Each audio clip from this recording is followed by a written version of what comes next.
Hey guys, if anybody's interested in what I'm doing now, I am currently taking all of the drawings and the things that I've made for TikTok, and I'm organizing them into different sections so that I can do a complete series on any given topic. So when I started TikTok, I found it easier to explain things if I was drawing them out. So my very first notebook that I started, I think it's the one in my hand. Yeah. So this is the very first notebook that I started with. And then here's, that's backwards so you guys can't really see it. But here's where I kind of started with what my ideas for TikTok would be. And then I just started writing out the notes. So all this kind of at the beginning is how I started the whole concept for what my TikTok was going to be. So all of these notes here is kind of like notes about myself and what I wanted my TikTok to be about. And in the beginning, it was mostly a lot about generational things. I wanted to really focus on how the different events and things in our lives have impacted groups of us. And one of the first things that came to mind was the invention of smartphones and how much that has impacted my life personally, because I was born in the 80s. And so I was the last generation to have a significant amount of my life without that technology, but also, be young enough to still know how to do it. So cell phones became really, really popular to where everybody had a phone when I was 22, maybe 21, 22. So thanks guys, I'm doing really well. So even with just that invention of the cell phone, I noticed that really affected my relationship with my mom when I had children. And so when I first had children, I had a smartphone. And so I was Googling things about breastfeeding, about naps, about feeding, about anything having to do with a newborn. So I had a lot of information. And I remember at that time clashing with my mom because she was trying to give me advice that I didn't need because, again, I was doing so much research on my own. And it put tension on our relationship because I remember she would make comments to me like, I raised you, I know what I'm doing. And I think it kind of made her feel helpless or useless, or I wasn't being respectful or wanting her advice or leaving her out in some way. And that really wasn't the case. It was just I didn't need her in the way that she might have needed the older people in her life because she didn't have access to the information that I had access to. So that's kind of where I started things out.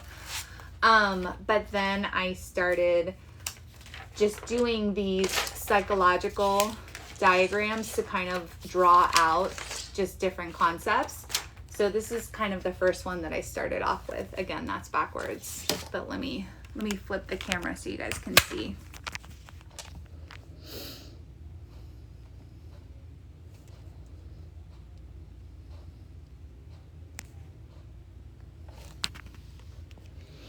Okay, so this is one of the first diagrams that I made. I'm going to turn it this way so I can flip it.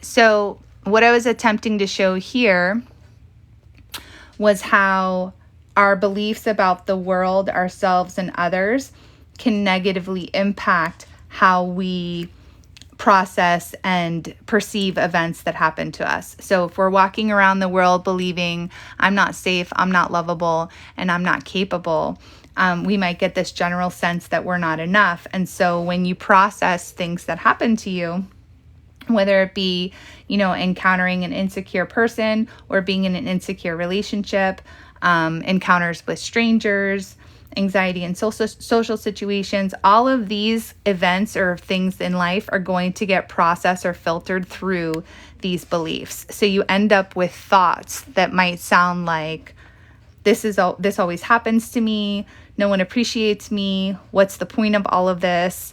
These types of thoughts may produce feelings of hopelessness and inadequacy. And then the behavior can be, you know, all different forms. But most of the time, people's stress response comes in these 4 forms. So fight, flight, freeze, or fawn. So that was kind of the first one. If you guys have any questions about that first one. Yeah, here you go. Here's the entire thing.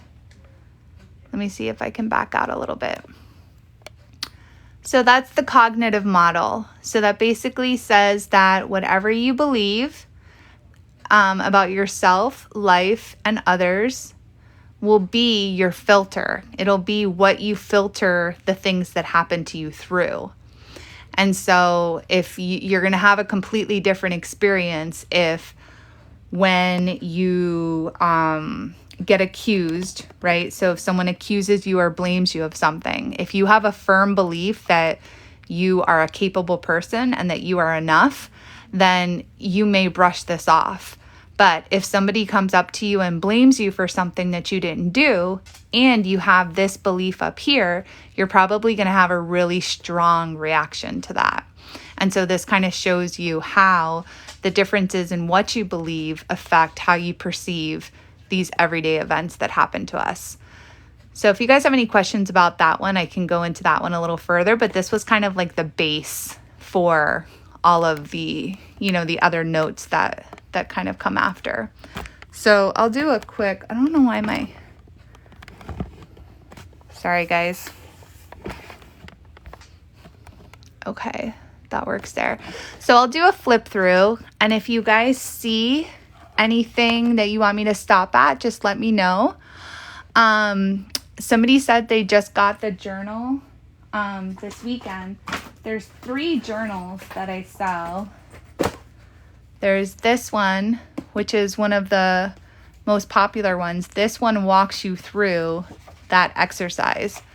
So the purpose of this one is to kind of take you through this exercise several times over the course of weeks or months.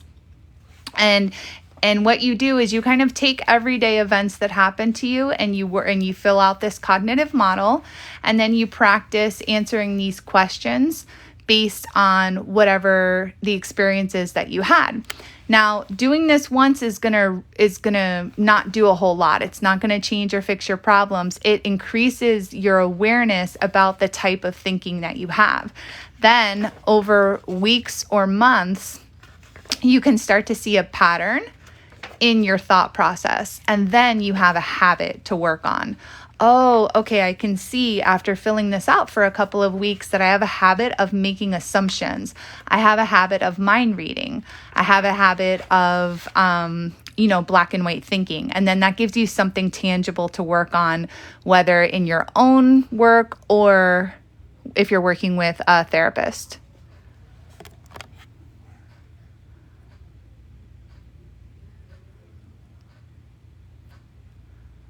Okay, so someone says, thought I was overthinking, but it turns out I was actually just very unsafe. So yeah, if your basic needs aren't being met or you're in a really bad or unsafe situation, that's going to consume a lot of your thoughts, and your brain is going to keep, mulling over the details of whatever's going on until you can become safe again.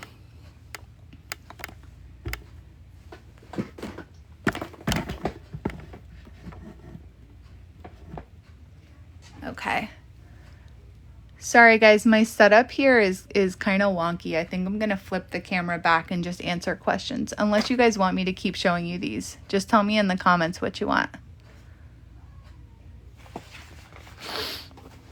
The second journal that I have is the therapy notes. This is one that I completed. Suggestions on doing the first one. I'm scared about starting it and doing it wrong. Oh my gosh, that's so funny that you bring that up, because we could actually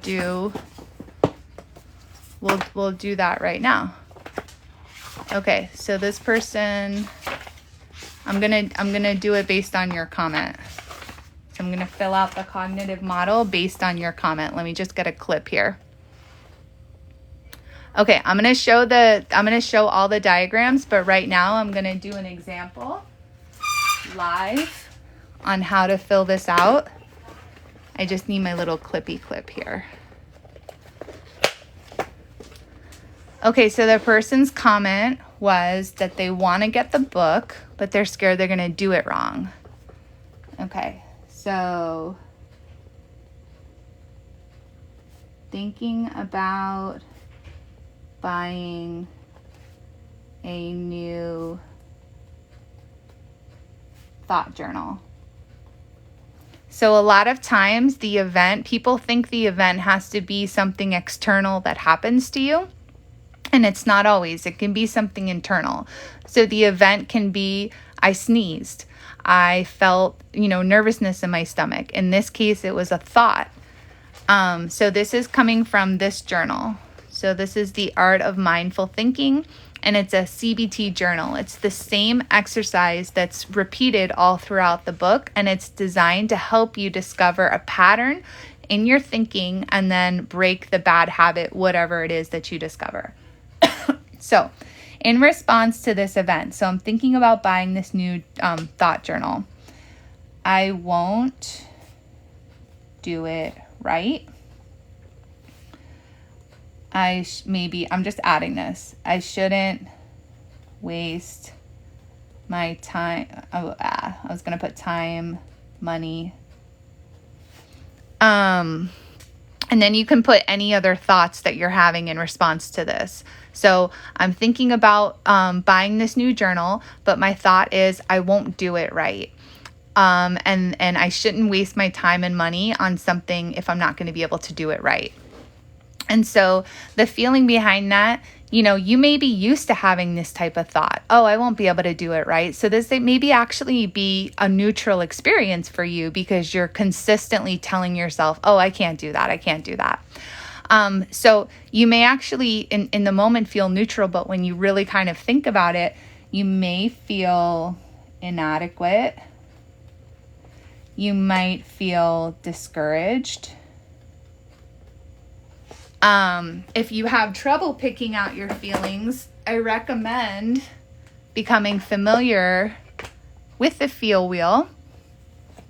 And you can also access the feel wheel in the back of this book. So this is actually a really, really good tool to use because as you're filling this out and you say, okay, so I started thinking about buying the journal and I had the thought I won't be able to do it right. But I actually don't remember feeling anything. Of course I won't be able to do it right. I buy stuff like this all the time and I never do it, right? So I've bought hundreds of journals and they just sit there on my shelf. So you may not even think that you have a feeling about that. But when you really think about the fact that you've bought hundreds of journals and you've never used them, how does that make you feel? Okay, so if you flip back here to the feel wheel, these inside are the emotions that most people are familiar with. So fearful, angry, disgusted, sad, happy, surprised, and bad. So those are the main ones that people can identify with. But there are some kind of more nuanced feelings down here. And you can see they kind of get a little more as they go to the outer corners. Let me show you a little closer there. So let me see if my feeling word is on here. So discouraged and inadequate. Let me see where that would be. Okay, so here's inadequate. That's under the fearful one. So that would make sense. I want to get this new book, but I'm scared that I won't be able to do it right. So I shouldn't waste my time or money if I'm not going to be able to do it right. So that's a fearful thought. I wonder if discouraged is in here.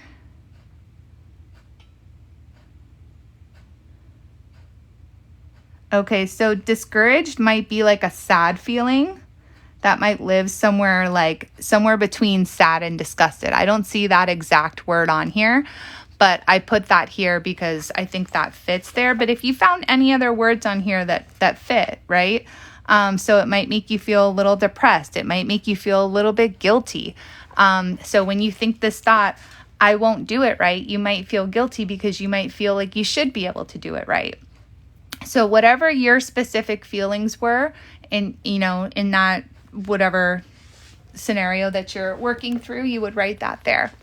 So I put discouraged and inadequate, and then the response would be to,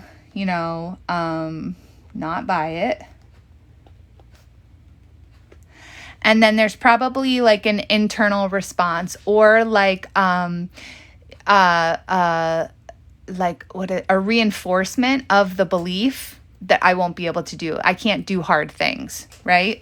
So I'll just put reinforce the idea that I can't do hard things, or I don't follow through,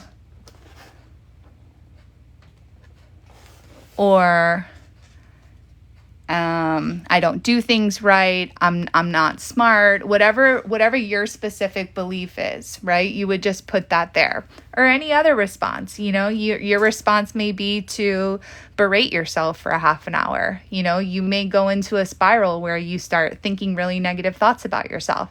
You may have a glass of wine or a whole bottle of wine to dissociate from the fact that you won't do it, and you're always going to be thinking like this. You're always going to be stuck in these same cycles. So that's basically how you fill out the cognitive model. Super simple, super easy. Once you get in a habit of doing this, you'll be able to do this in your head. Super easy.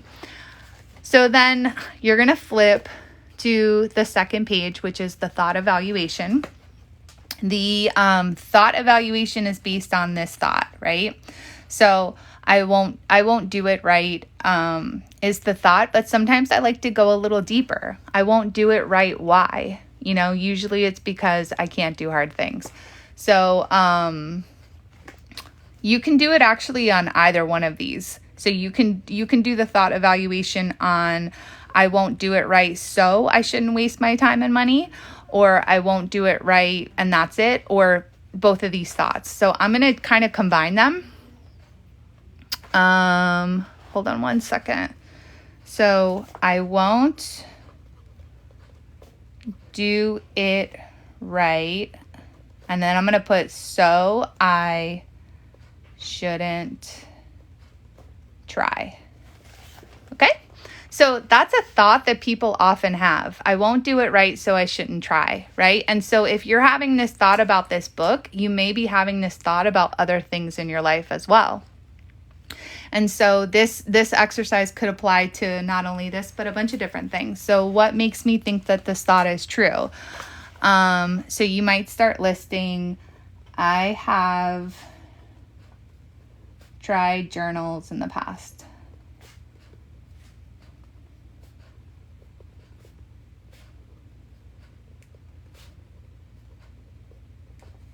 All right. So that's the only evidence that I can think of, but you might have other evidence that tells you that you're going to fail or you're not going to be able to do it right. And then you would just list that there. 9 times out of 10, as you're listing the evidence, there's usually things in those examples that are only specific to that point in time, right? So this is the book again. This is The Art of Mindful Thinking, a CBT thought journal. It's on Amazon. And every page is the same. So when you get this book, you might feel like you got ripped off. That is on purpose. So every page is the same on purpose. So we want you to do this over and over again. And what that does is it reveals a pattern or several patterns about your thinking. Are there any pictures? No, there's no pictures to color right now. In the back, there's these 2 resources, the Thinking Distortions poster, which we'll get to, and the Feel Wheel. Someone said, doing a journal makes me feel weak, as if somehow I'm complaining or whining. I'm going to do that one too, actually. I'm going to just write out the event. Okay.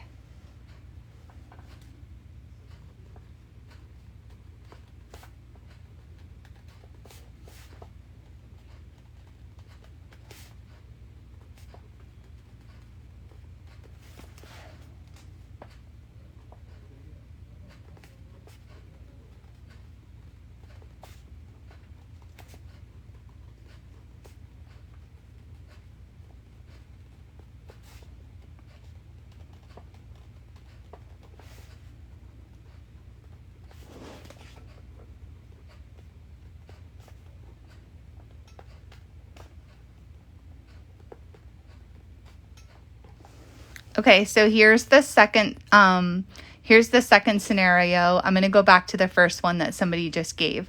But someone said in the comments, when I think about journaling, it makes me think I'm weak. So I thought about opening my journal, and then I had the thought, when I journal, I'm just complaining and whining.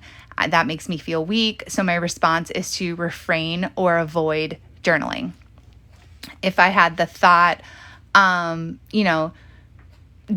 is helpful, then I probably wouldn't feel weak. I would feel empowered, and then I might journal. If I had the thought, journaling is sometimes helpful and sometimes not helpful, then I might feel, indifferent, and I might journal or I might not journal. So this just kind of shows you how powerful your thoughts are and how much they influence, how we feel and what we do.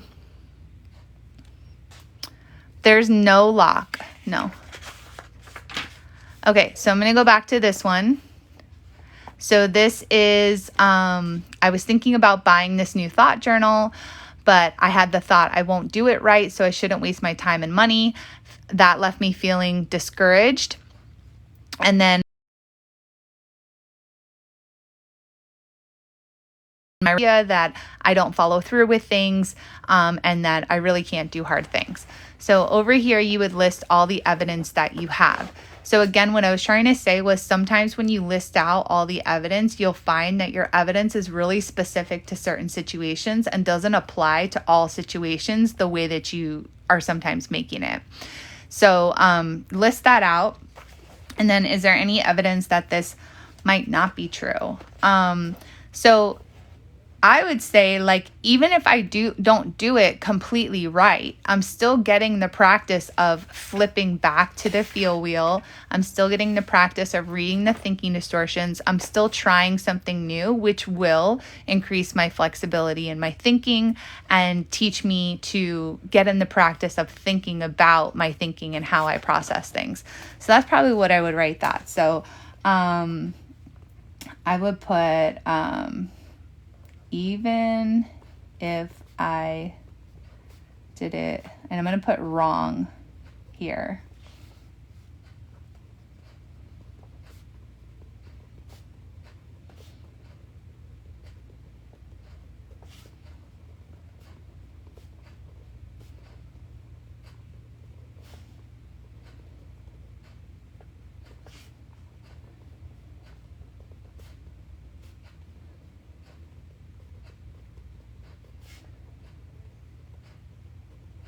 Okay, so I ended up with even if I did it wrong, so even if I don't do it exactly the way she's doing it, I would still get something out of the practice by being mindful, right? So I'm taking time and I'm sitting here and I'm being mindful about my experiences and I'm identifying my feelings. So even if the only thing I get out of this is learning how to use this feel wheel and connect it to things that happen to me, that's still getting something out of it, right? And so your journal may look nothing like mine. Look, I write all over the margins, all over the sides. Yours may look nothing like this, and it still doesn't mean that you're doing it wrong or right. It's just your journal, your journey, your personal thing. This question I really, really love.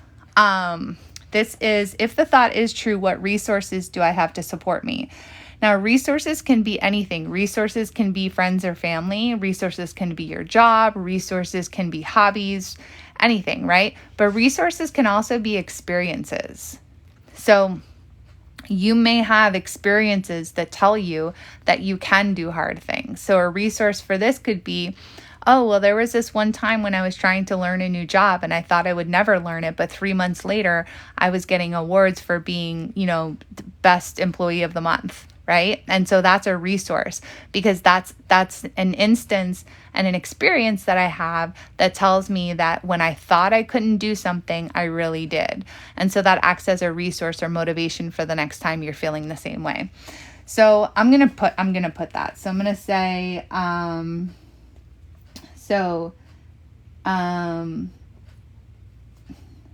if I don't do it right, I could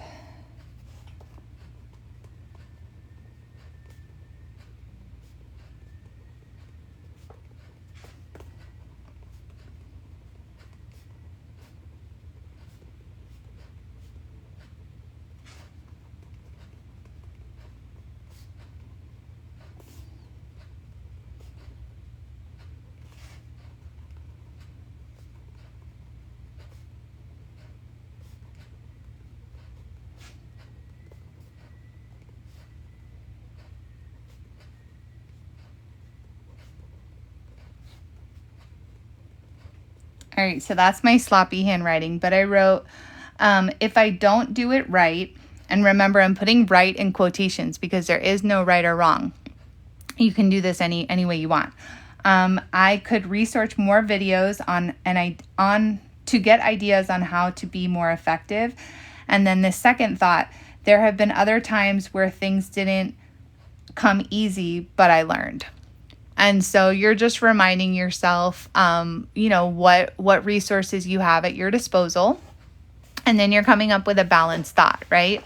And so this original thought was, I won't do it right, so I shouldn't do it at all. And so maybe your balanced thought was, there's no right or wrong way to journal.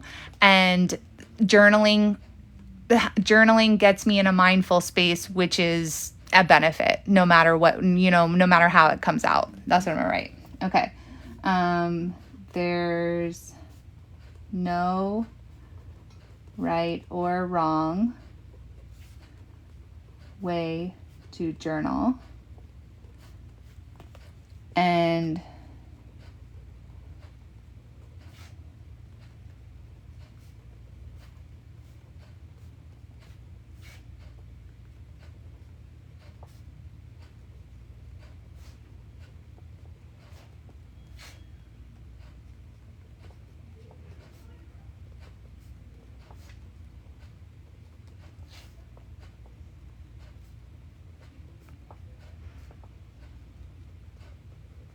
okay, so for the balanced thought, I wrote, there's no right or wrong way to journal. Journaling allows me to be in a mindful space, which is beneficial even if I don't make any connections.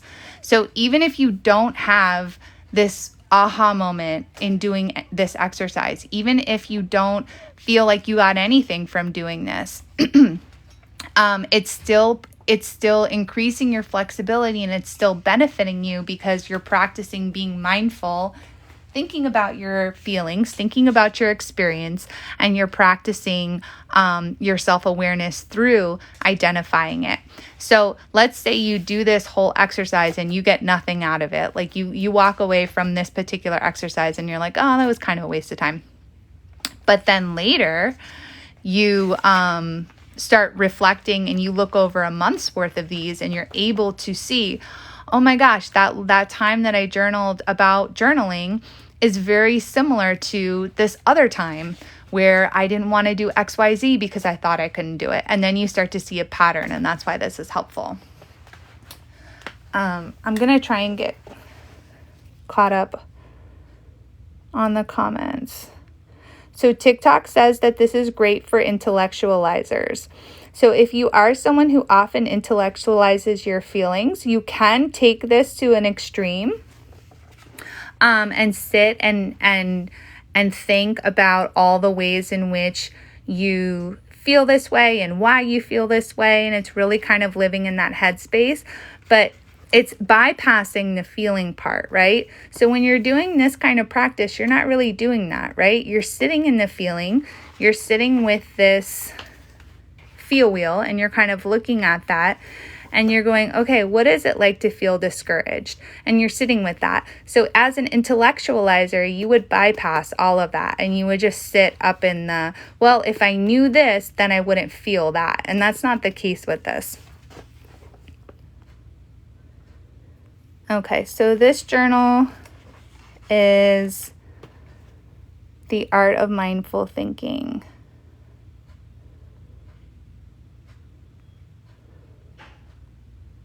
Sorry, I'm just trying to get caught up on the comments. If you guys had any comments.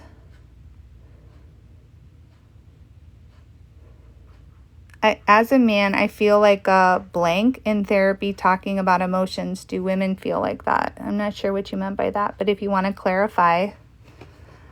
So yes, this is called the cognitive model in CBT.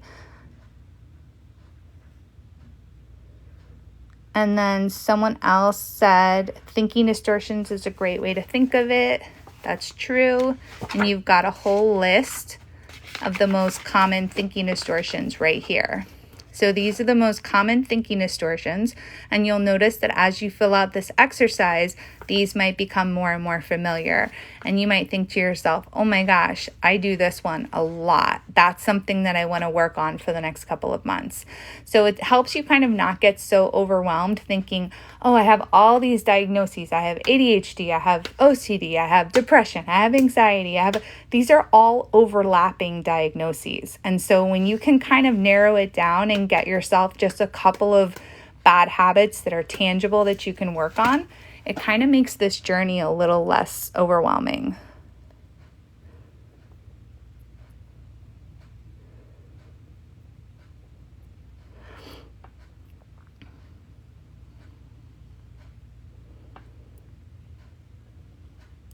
Okay, so if you're thinking about buying this but you're not sure, there is a link in my bio that has the printouts, and you can print it out and see if you like it, or if it's something that you think you might fill out. But I really recommend this for someone who is ready to kind of do the work, because this will be a great a great head start to kind of figuring out what some of these negative habits are. Okay, so if you're a therapist and you're doing this in session, that's interesting because this is actually why I wrote this book. I meant for this book to be for myself in therapy, because I got sick of writing it down so many times. But if you're a therapist, you're just going to, at the beginning of the session, wherever your notes are, you'll do this.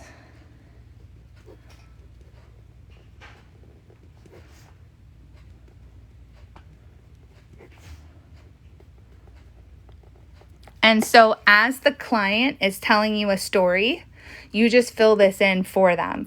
And so you don't tell them as they're telling the story, you just let them process their story, let them tell, but you're kind of filling in all these spaces for them.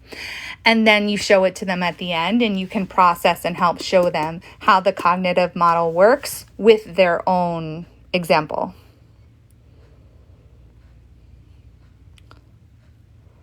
So if you can't find this in my bio, it's actually a picture of, it's like the 5th link down.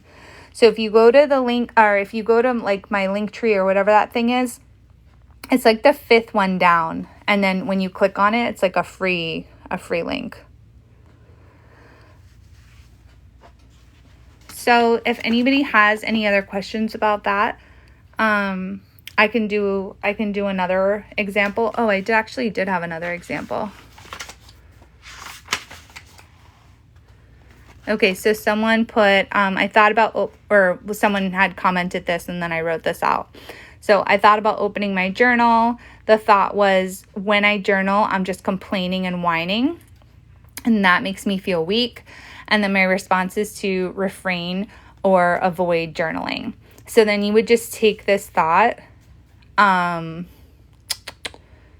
Here it is. When I journal, I'm just complaining and whining. And then what makes me think that thought is true? This might be, well, if I saw somebody journaling, I would think that they're just complaining and whining. And then that might reveal some things about your own judgments about mental health or about other people. I'm not sure. But you would just kind of run through what makes me think this thought is true. Is there any evidence that this might not be true? Well, I've done some research, and according to, some scientific journals and some Psychology Today articles that I've read, journaling can be really helpful. It's a really great mindfulness exercise. And then your resources. If the thought is true, journaling makes me look weak.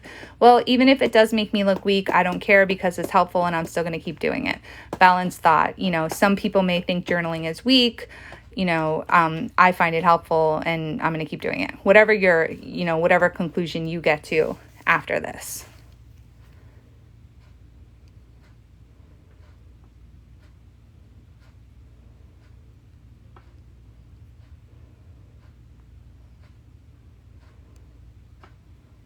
Okay. So this is on Amazon. You can get that. on Amazon. And then the other one, this is if you're in therapy and you want to document your sessions. So each page has a spot where you can mark how your session went, what you talked about, what you learned.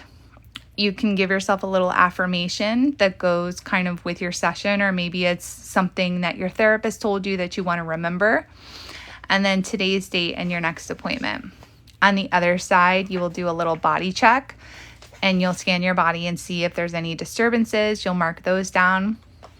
And this is a journaling space or a space for like art, drawings, any collages. I'll show you what I did with mine. And then you're going to list your progress towards your goals, as well as how you would rate the session, and then a core belief exercise. So I am, and then blank. Okay, so how do you scan your body?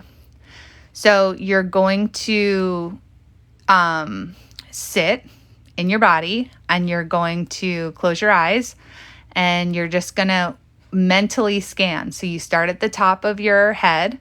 Do I have any disturbances in my head, my face, my jaw, my neck, my shoulders? And you kind of go down. You start to notice, oh, okay, my jaw is tight. So then you would put a little X where the jaw is. I have some pressure in my chest. So you would put a little X there. And I'm going to show you with one that I've already done. So this is one that I already filled out. Okay, so I put overall felt relaxed, but slight chest pressure and tension in my lower back. And then I just marked where I was feeling that. And then I would say a muscle tremble might be a disturbance. I would put that there. And then I use this area to make a journal. And the journal usually represented kind of either what we talked about, how I was feeling at the end of the session, or like what my therapist had recommended for that week.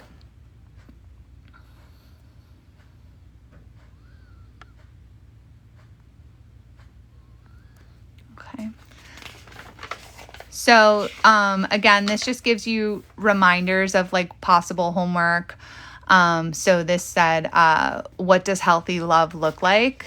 And then I did that homework here. So that's what healthy love looked like to me. You can do also printouts you can keep in here. Let me show you.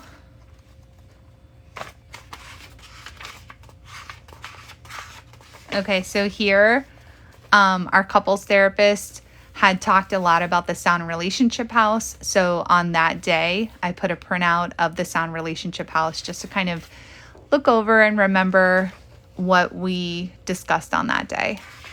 So that's the therapy notes journal. And then the same kind of idea with this one. At the end of this, I think this is about 40 sessions, 30 or 40 sessions.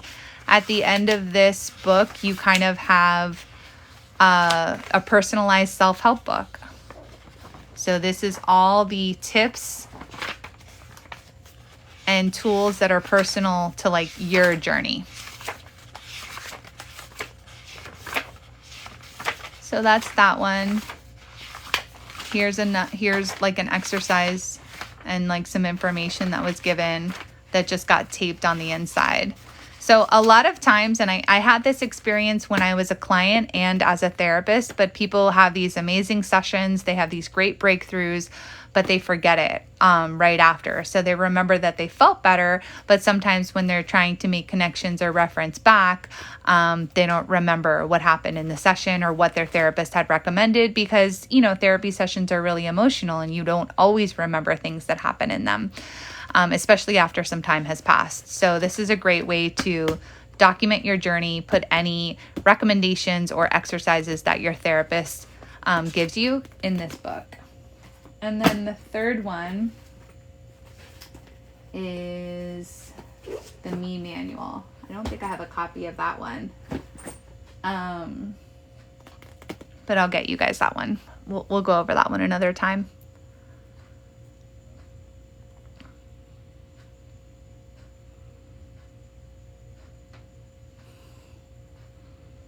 All right, so those are the 2 journals. If you guys have any other questions, let me know. What I was originally doing is I'm tearing out these pages and I'm putting them in a binder so that I have all of these together. And then I'll be able to flip through one binder instead of trying to flip through a bunch of different notebooks. So I'm in the process of kind of separating them. And if you see one that I flip through that you guys like, let me know.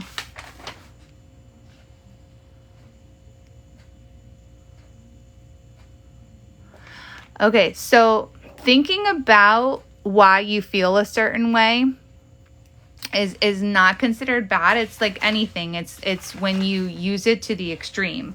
You know, when you're ruminating, you know, it's like if somebody, I actually did this, you know, I suffered a miscarriage and I kept asking, why did it happen? Why did it happen? Why did it happen? And I was so stuck on the science of it and the why. And if I could just understand why it happened, then I can get over it.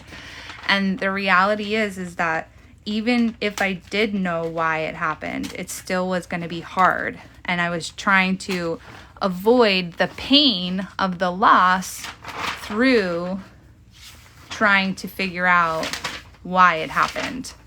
And that's how you can kind of take intellectualizing, you know, to the extreme. It happens a lot in grief too.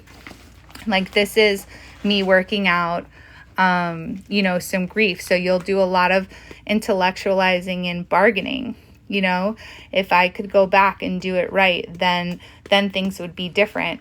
But all that does, and why people consider it bad, is because sometimes it takes you away from feeling the actual feeling, because you stay so much in your head trying to figure out why, that you bypass, or you don't allow yourself enough space in the sadness or whatever the emotion is.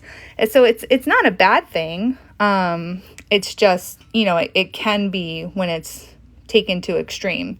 You know, just like really anything. You know, people say drinking is not bad unless you drink a lot. You know, intellectualizing is not necessarily bad, but it can be if you do it a lot.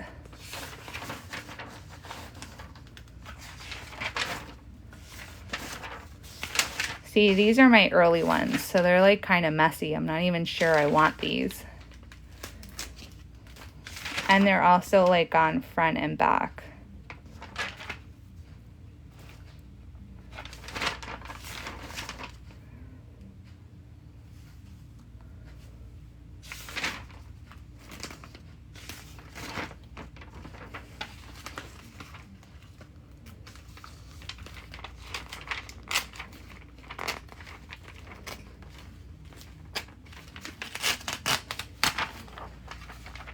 Oh, you want me to keep them?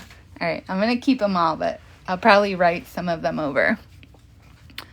So this is a constructive plan for like after you get into a fight with your partner. I have a lot of those because my main thing, or what I study the most, is probably couples therapy. So I do a lot of couples work. Oh my gosh, that is such a good compliment. Thank you. Thank you. I didn't know you could do notifications on TikTok, but that's definitely a compliment. I appreciate that. So I'm not going to like annoy you guys with sitting here trying to tear these things off, but I did want to tell you what I'm trying to do here. So I got this, I have a binder and I have dividers. And I'm going to divide all my notes into sections so that when I do a TikTok, I can just flip to that section and then show you guys all the notes I've written so far. And then I think it'll also give me some creative inspiration, because I have not been inspired to make new ones of these. I can't even remember the last time I did one, but I love doing them. This one's actually one of my favorites. This shows like the dynamic and the cycle that people get stuck in. And so this one, I can't calm down until we fix things with us. I can't fix things with us until we're both calm. So this person can't calm down until they fix things. So they keep coming to this person to keep trying to fix things. But the more this person comes to this person to try and fix things, the worse things get for this person. So they can't fix things until they're calm, but they can't get calm until things are fixed. So they're in a conundrum, and this happens a lot. I can't relax until things are planned out. Whenever everything is planned out, I can't relax. I can't commit until I can trust you. I can't fully trust you until you show commitment. I can't forgive you until you prove XYZ. I can't prove XYZ until you forgive me. And so these couples kind of get stuck in this loop. I didn't mention this one up at top. I can't feel connected without being intimate. I can't be intimate unless we're connected. So they get stuck in these loops and keep going round and round, each trying to get their needs met. But in their attempt to get their need met, they end up pushing the other person further into their own cycle. So someone's asking about, do I have a YouTube in case TikTok gets banned? I do have a YouTube. It's called Journal with Julie. I don't have a lot of videos on there right now, but I'm trying to upload all my lives and all my TikToks onto Journal with Julie. And then I'll start making actual YouTube videos on there as well. But that's the handle for YouTube. So if you guys could follow me over there, maybe I'll get inspired to make YouTube videos. But I've been working on TikTok for 3 years now, and I feel like I have so much built here that YouTube feels like a little intimidating for me. But I'll do it.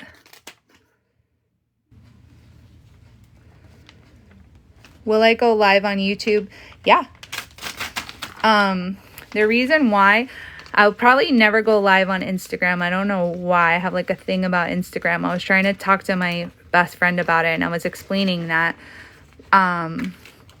when TikTok came out and I started posting on here, I kind of felt like I was talking specifically to people who wanted to hear about my stuff. Going on Instagram makes me feel like I'm going into high school or something. I don't know. I don't like it. I feel like more anonymous over here on TikTok. So yeah, what I'm talking about is CBT. So I'm a CBT therapist that also uses, I'm trained in these 3 things. So I'm trained in CBT, EMDR, and Gottman. And I utilize all of these different things that I've learned from each of these different theories, and I pull them all together to treat clients individually and in couples.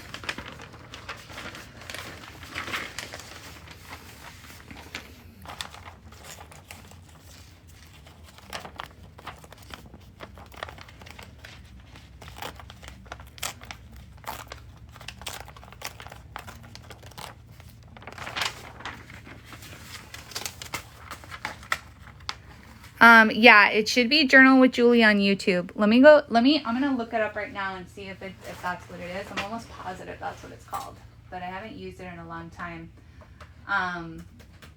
But there are a couple of my lives up. So I'm just logging on right now just to make sure that that's what it's called.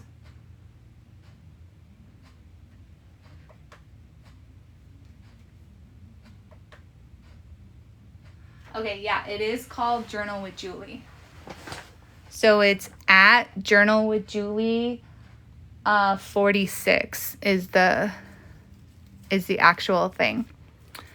So yeah, I'll explain more on that. Somebody was asking if I have read this book, and I have read a lot of it, but there's another one that I really like. Where is it? Somebody must have borrowed it from me. But it's called The Myth of Normal. I'm looking for it right now, but I don't see it. But The Myth of Normal by Gabor Mate is really good.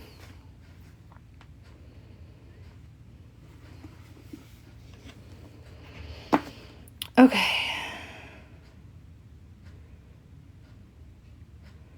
Yeah, Gabor Mate has a really good new book. So if you're looking for something on trauma, that's probably the most recent one that is really, really super good. I find it to be a hard read for me, and I enjoy reading about that kind of stuff. So, it might take you a little bit, but it's kind of a hard read, but it's really good. All right, so before I log off, I'm going to go over this one and just tell you, how these are. Okay, the title of Gabor Mate's new book is, it's called The Myth of Normal. The Myth of Normal. This is another good one too.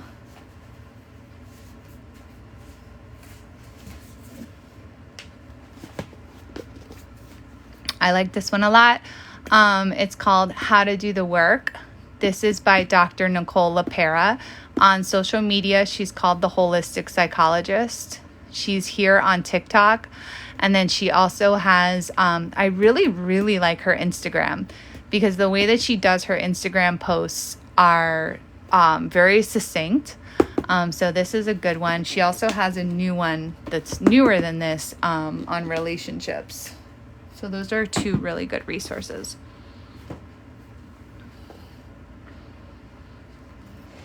Okay. So,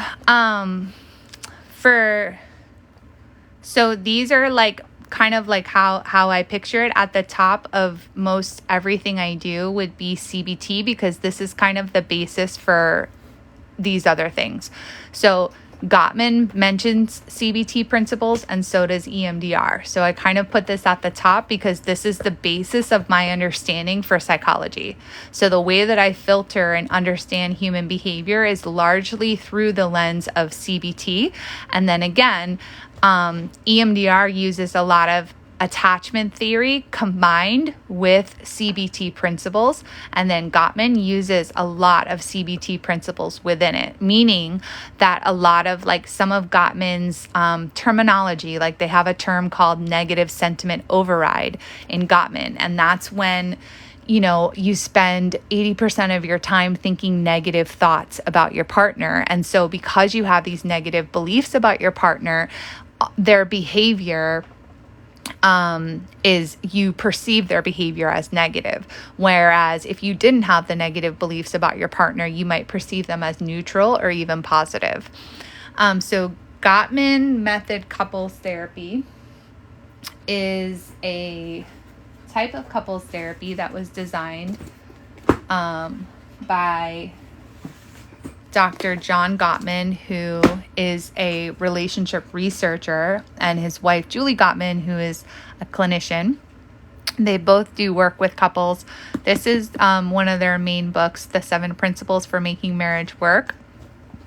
And then this is like a practical exercise that couples can do together that's really good. They're both by them. So in Gottman method, these are the things that you'll learn, or like the main things that I take from that. So it's conflict management through these interventions. So an intervention is like a tool or something that you would use to intervene on a conflict or a disturbance or something like that. So this aftermath is when trust is broken or there has been damage to the relationship. You would use this to make a repair. The sound relationship house is how you conceptualize a healthy relationship. The 4 horsemen are 4 behaviors that you want to avoid when you're engaging with your partner. The State of the Union is a meeting that occurs once a year where the 2 partners come together and they talk about their dreams, goals for the year, as well as how they're doing in the relationship. And then this main point, multiple realities exist. If you don't accept this fact, you can't do Gottman. So that is a huge piece of Gottman. And then over here on the CBT side, this is, mindfulness, being aware and intentional. Thinking distortions, those are like those edits or those ways that we perceive things that happen to us through like a distorted lens. Socratic questioning is a style of questioning. It's that,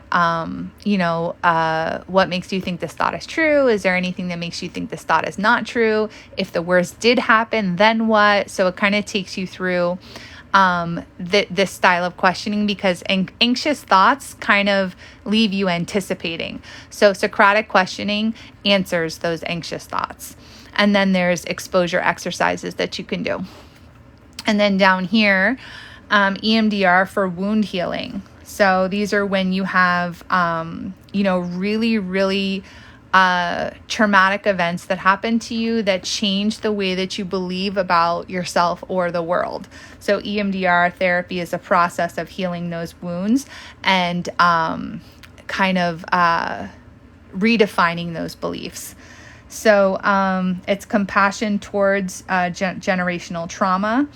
You experience enoughness through, protection, nurture, and wisdom, inward. And then what is your meaning maker? So what meaning are you making out of the events that are happening to you? And then, so these are 2 different kinds of therapies. So you can heal the wounds through a lot of different types of therapies. I use all 3 of these things to heal wounds. So you can go back and heal wounds through CBT alone, through EMDR alone, through Gottman alone, or you can use a combination of the 3 or none of these. There's a lot of different ways to address it. It really just depends on the person. So the particular person and what's going to work for them, whatever the history is, the therapist. So there's a lot of different things that go through. Down here at the bottom, I just put like some of my favorite books and my influential figures.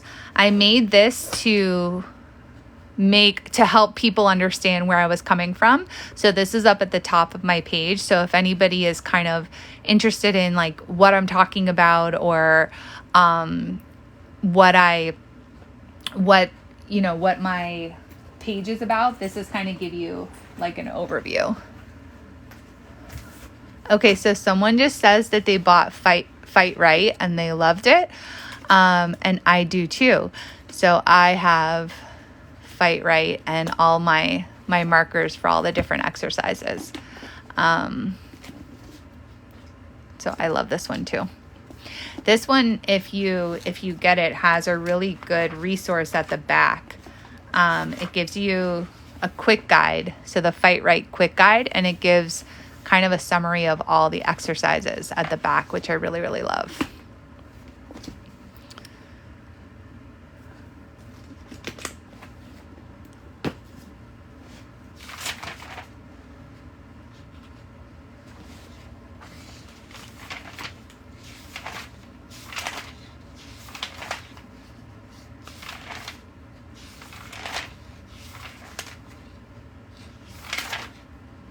This is the attachment grid.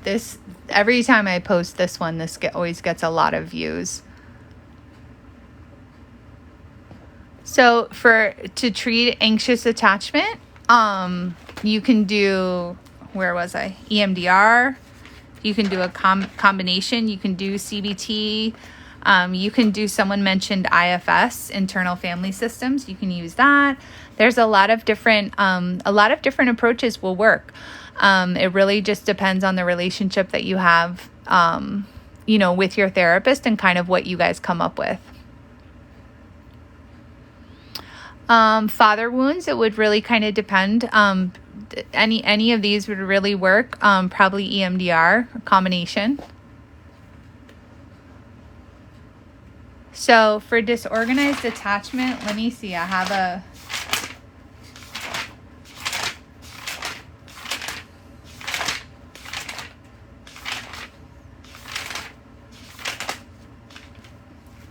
Okay.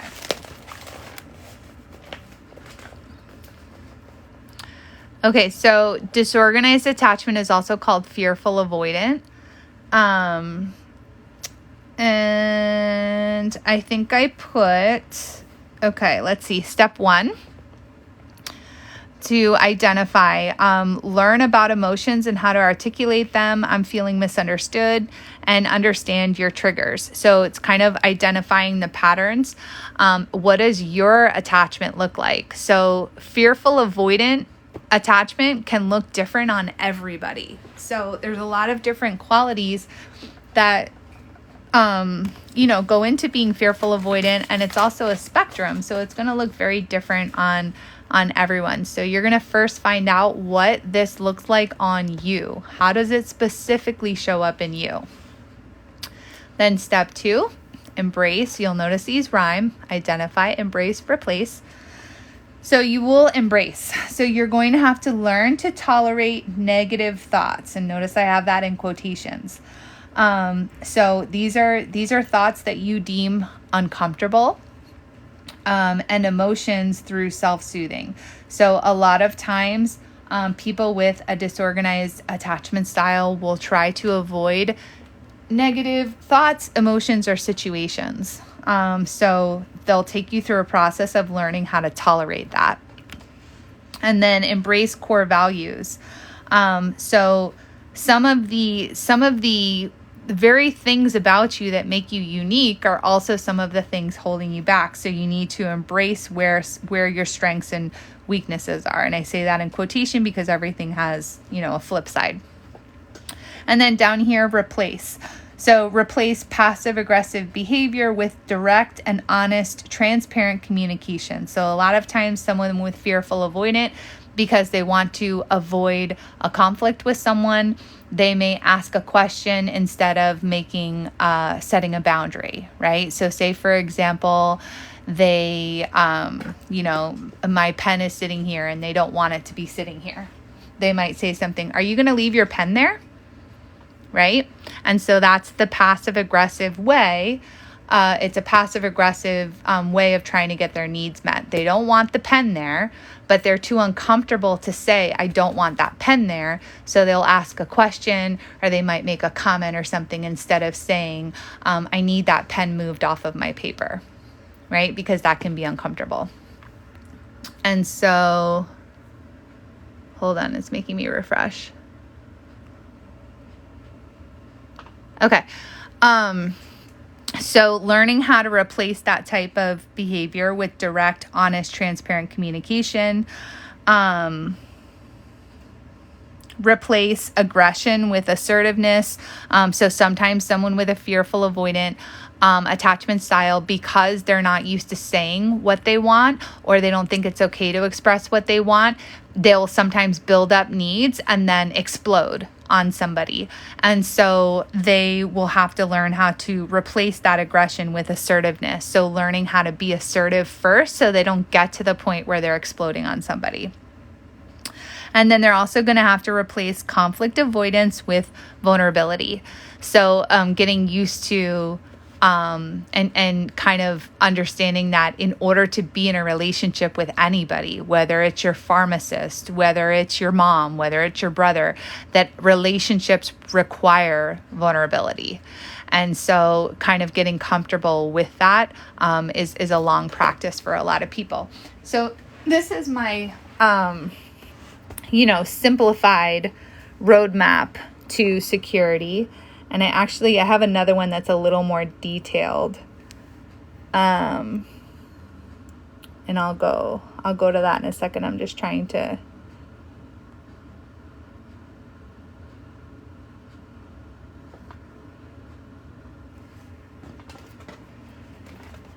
All right, so I have a lot of these roadmaps. I'm going to see if I can find another one. This one is kind of a 3-step process also for people who like steps. So the first step in healing any kind of attachment, whether you have avoidant attachment, whether you have anxious attachment, or whether you have a disorganized, these 3 steps will work for any of those. So the self-awareness. A lot of times people with an insecure attachment are so focused on other people or avoiding their own experience that they don't know how to answer these questions. And so if you don't know how to answer these questions, then this might be a good place to start. So who am I? What is my story? What are my triggers? How can I heal and cope with my triggers? Where am I going? How am I now? What do I need? So a lot of times people with an insecurity, they don't even know how to say this bottom thing. They don't know how to express what they need. They can tell you what they don't need. They can complain a lot. They can tell you all the things that are going wrong, but they find it very difficult to speak in a positive way about what they need. And so that'll sound like if I say, what do you need? They'll say, well, I need everybody in my life to stop harassing me. Okay, well, if everybody in your life stopped harassing you, what would they do instead? What would that look like? And then you kind of engage them in a conversation about, what they need, right? So instead of being harassed, they probably need support. So right now I need support and acceptance, right? But they don't know how to ask for acceptance. They just know how to identify that people are harassing me, and that doesn't feel good. So they may lash out with, stop harassing me, stop doing this, stop doing that. So they'll tell everybody what they don't want, which pushes people away, and they have a difficult time saying what they do want or need, which is, I really need your support. So if you can learn to do that, that's a really, really good step towards security. Personal responsibility is something that is really, really challenging, but is an important step towards security. I accept who I am. So if I accept who I am, then I already know who I am. That means I know who I am and I know who I'm not. So if I'm in a situation, I'm gonna draw something out with you really quick. So the event, so someone called me, I'm gonna say dumb because I'm just, if I'm not sure if I'm dumb or not, right? Let's say that I'm not that good at math, and because I'm not that good at math, I make that mean that I'm dumb, but I'm really good at, all these other things. I'm really good at organization, or I'm really good at all these things. So I'm not a dumb person, but the fact that I'm not good at math makes me feel dumb, right?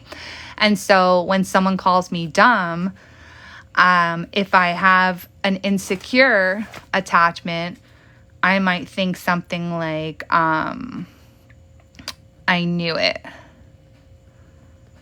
People think I'm dumb.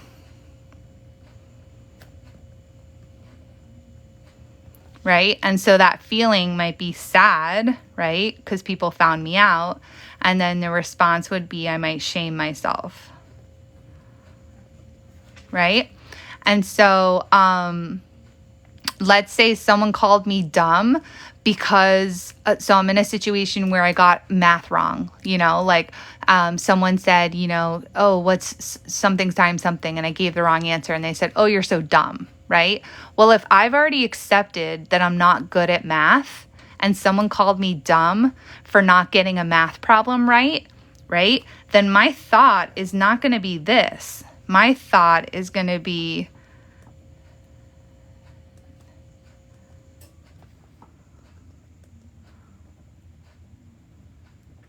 right? Wow, they're kind of judgmental, right? I might think that, right? But I'm not going to think, yeah, they're right, I am dumb, right? And so if I think, oh, they're kind of judgmental, right? Then my feeling might be like, maybe in the disgusted family, I may be a little put off, or I may feel sorry for them.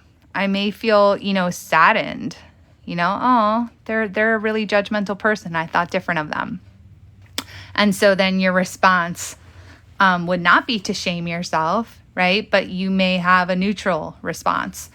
Or at least the response likely won't be directed inward because you've already accepted about yourself. So I have accepted who I am. I accept that I'm not that good at math.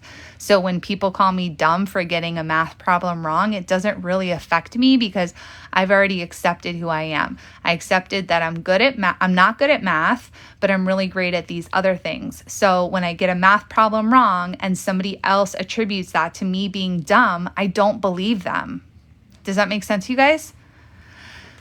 So, also along with personal responsibility is accepting kind of what you believe about the value of human life. So this is what I believe, and I kind of try and explore this with other people to see what their beliefs are. So I believe I'm valuable because I exist. I don't have to earn my value. I'm valuable because I'm here. And so that kind of helps when you're trying to put or get validation from other people, is reminding yourself that, you're of value just because you're here. The next thing, I am capable of growth and change. So, a lot of times we'll get stuck in these narratives in our heads that things have always been this way. They're always going to be this way. But that's not what the science tells us. That's not what our experience tells us. And so what we know is that most individuals are capable of growth and change. And then lastly, I can make choices. And then here, for growth, once you kind of go through this process, you start believing these things. I am flexible. I am always okay. I am committed to me. I accept that I am in a constant state of change. So if you can accept this alleviates a lot of anxiety. So most of the time people have anxiety because they're anticipating something, right? And so they like the way things are and they don't want things to change. And so if you can accept that your life is a constant state of change, a lot of your anxiety will dissipate.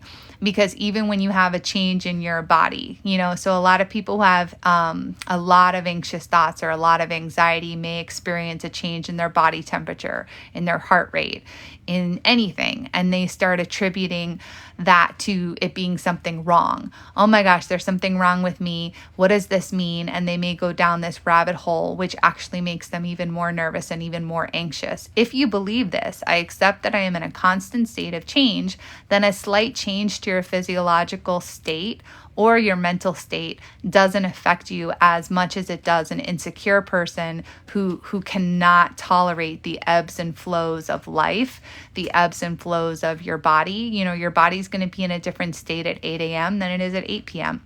And that's because we're constantly ebbing and flowing, with life. But people who are insecure like the predictability of things being constant and unchanging. So then they get really, really kind of thrown off when they experience natural changes that occur in life.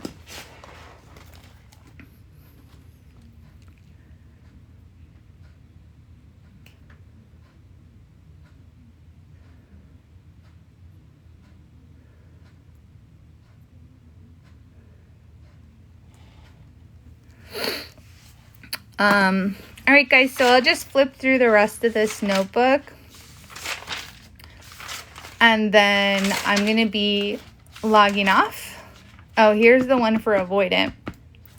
This is how to go from avoidant to secure. And then here's fearful. I'll do this one really quick since we just talked about that one.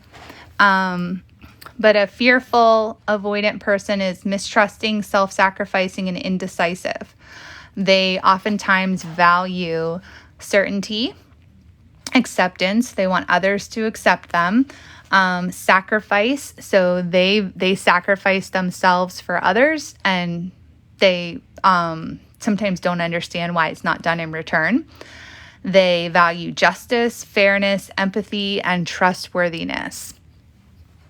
So one of the main things is that they overestimate the risk and they underestimate the resources. So what this looks like is my risk of getting hurt is way higher and my ability to deal with it is way lower than it actually is, right? So I hope that makes sense. So my risk of getting hurt is often, I way overestimate that. I'm definitely going to get hurt and I definitely won't have the resources to manage that hurt. So this is the biggest hurdle that they have to overcome, is recognizing that they do this and how to reverse it. This is another conundrum that they find themselves stuck in. They want closeness, but they withdraw. So they want to be close, they get closer, but then they will suddenly withdraw because they make assumptions about other people's intentions. So their body wants to be close, but their mind pulls them back away because they have all these assumptions about what's going to happen, what people are going to do to them. Can I really handle it if something bad happens to me? So they don't trust themselves and they definitely don't trust other people. So that makes it difficult for them to have intimate relationships. So they're conditional assumptions. If I prepare and rehearse bad situations, then I'll know what to do. So this is kind of BS, right? So if someone were going to tell you how your family member was going to die, everything that was going to happen to them, and they were going to give you a script and say, okay, you're the closest person to you is going to die. This is how you're going to handle it. This is how they're going to handle it. Now here, rehearse it. When you get to the point where that actually happens, you're going to feel all the feelings anyways. So it's not going to be any better. It's not going to be any different. In that moment, you're going to experience it how you're experiencing it. There's no way to prepare for something like that. So when you spend a lot of your time rehearsing and preparing, you take yourself out of the present moment, which then negatively impacts your relationships because you're constantly preparing for something that might or might not happen.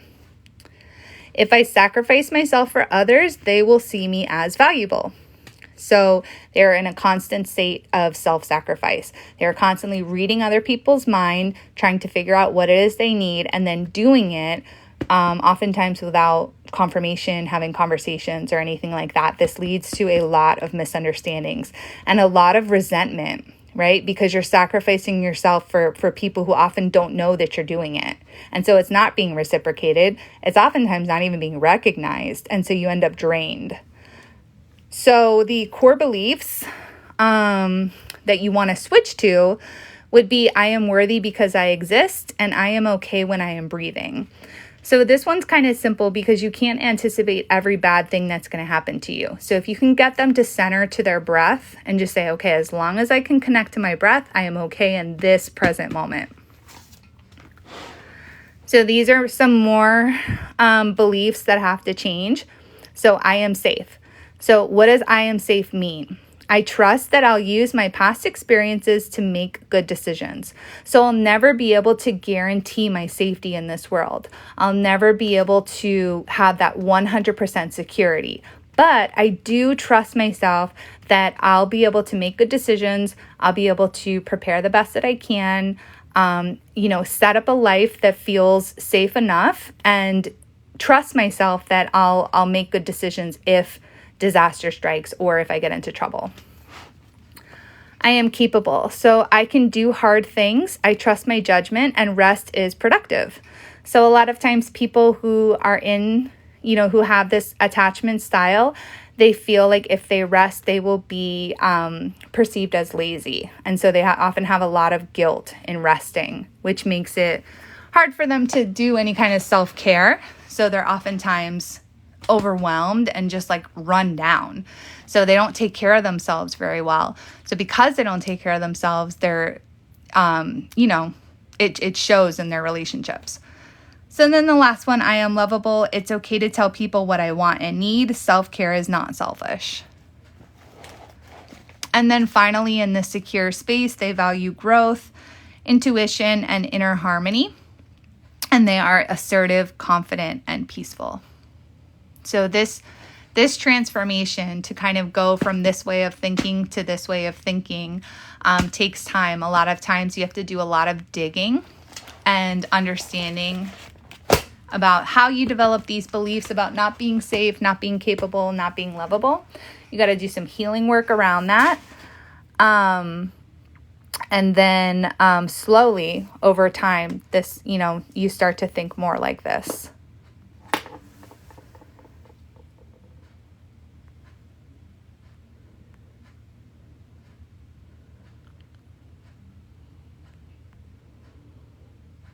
You guys are so awesome. Thank you for being here.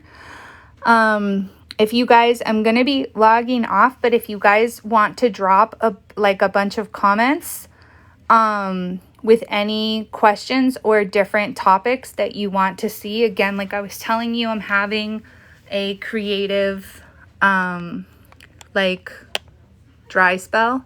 So I don't know what to make videos on. So I'm just doing these lives to kind of stay present on TikTok and stay connected to you guys. But I'm having difficulty, when I push record, I don't know what to say. So if you guys have any questions that you would want me to answer in video format so I can keep my page going, that would be really helpful for you guys to comment. Or if you guys could go to one of my most recent videos and comment a question, that would be really, really super helpful. I'm trying to do lives on Mondays. How to speak to your partner with the style. Thank you guys so much for those questions. I'm trying to do lives on Mondays. I work in the office on Tuesdays and Wednesdays, so I try and do them then too. But I'm going to get a schedule for you guys because I know that it's hard to go based off of this.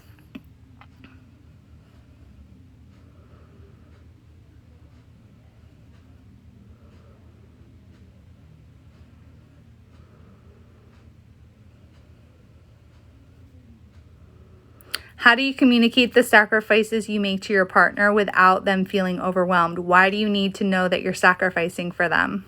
I would ask myself that first. Wait. Would love a TikTok vid on this page.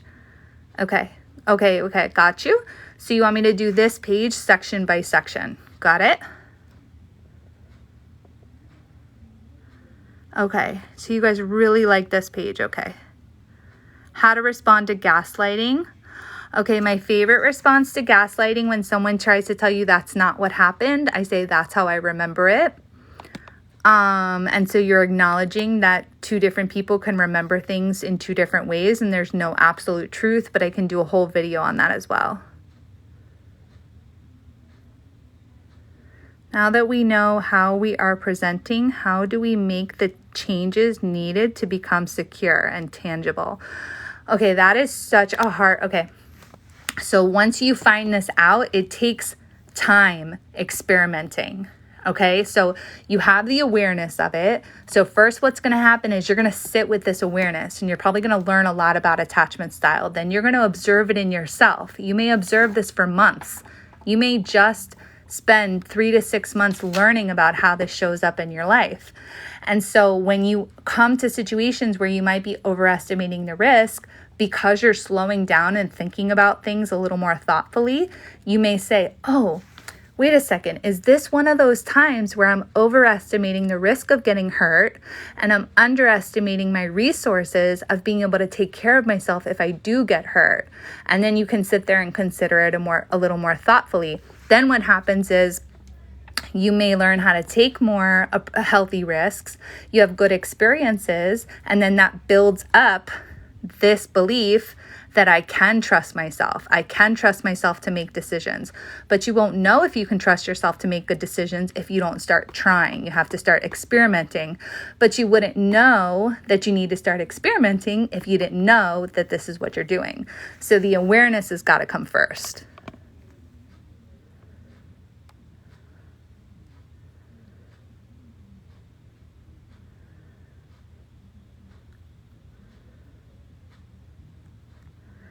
Okay, you guys.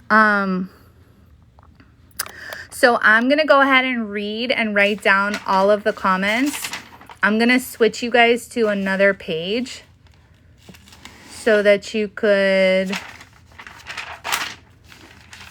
if you want to still hang out while I'm writing down the questions, you can. So this is another example of the beginning thing that I was talking about. So I'm just going to be here writing down your questions so I don't lose them before I get off. And then I'm going to see you guys on Monday or Tuesday for another live. Okay. So I'm just writing down your questions.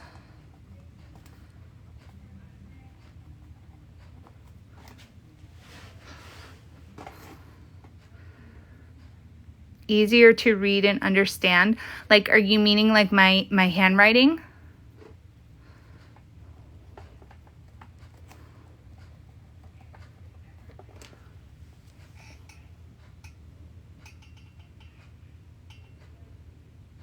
Oh, okay. I understand what you're saying. I'm sorry. I need you to make this into a book. Okay. That's kind of actually why I started the live, because I'm going through and tearing out these pages and I'm making a little flip book for you guys. Is this awareness work something we need to do on our own or with help? You can do the awareness on your own. Self-awareness, I would pick like one thing, right? So this, I'm not safe, I'm not capable, I'm not lovable, or I'm not enough. I would pick one thing to start observing. So if you relate to this, for example, this I'm not capable matched with this negative thought, this always happens to me, what's the point of trying? If you relate to this, I would observe this quality. How often is this showing up? You'll be surprised at how just the self-awareness and just the awareness of something can be enough to push your own instincts to correct the problem. Like oftentimes you just need the self-awareness and you'll know what to do. Okay, how to set boundaries without crossing theirs.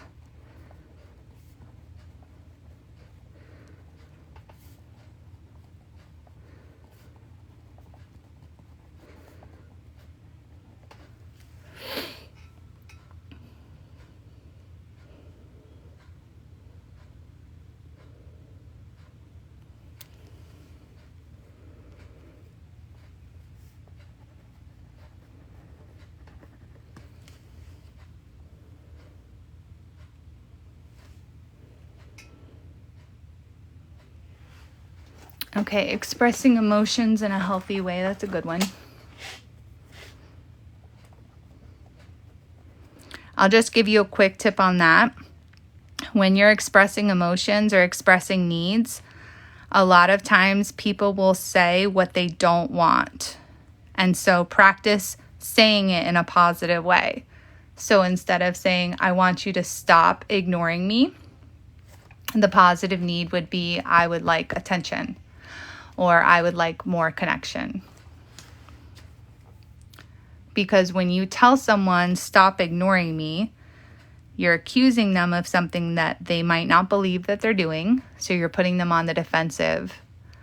And you're automatically taking your conversation to a negative space. And when you say it in a positive way, it invites the person to come in and ask more questions.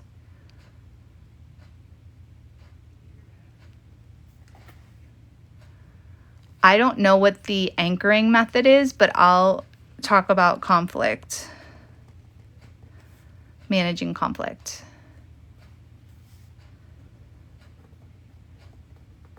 And guys, I'll always tell you if I don't know what something means. Oftentimes in psychology, the same thing is called a couple different things. So it might just be called something different, or I might just not know what it is.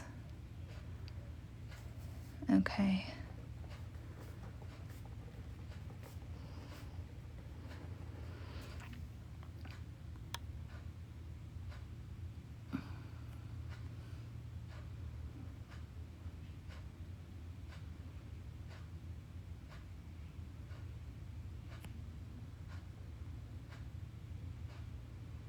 Okay, you guys, I think I have all your questions here. So I'll go ahead and I will make some videos with the topics that you guys have given me your feedback on. And like I said, I'm going to be trying to go live once a week. And I'm also going to put the recording of this live on Journal with Julie on YouTube. Journal with Julie. I think it's like there's some numbers after it. Let me just write really quick.